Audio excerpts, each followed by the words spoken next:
Tichaona nasikana ndi mabatsirike here penyimi. Ava, musadero wewe. Aiwa ndakubatsira izvi. Yo, ambatsirike here mbuya imi. Ambatsirike. Aiwa amubatsirike here. Yo, amutonyara ndichirimo kokana ndaenda. Jesu Kristu imi. Aiwa asikana budai. Ngatendi. Bhapa Zimbabvha. Yo.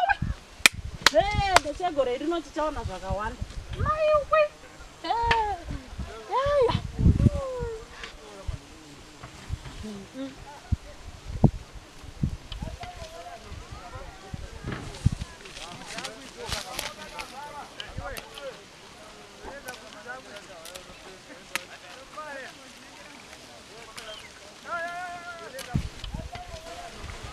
Ndezvave zvoda ndinyima mavheji zvavo.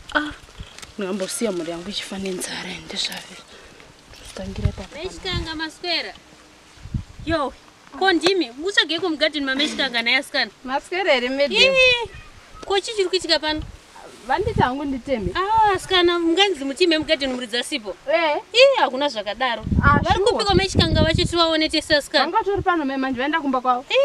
Vade kukutimire mavheji mugadheni mavo. Vanditi nditeme zveshu. Asikana ite serious. Mugadheni mevanhu. Handi kumba kwavo kana zviri kunetsa. Aiwa kuenda nemandene ndinenge ndapedza tema muri wangu. Asikana, siya tema muri wevanhu. Kana zvitonetsa totosvitsana kwasabhuku. Budai mugadheni mevanhu asikana. Makutotiza asikana.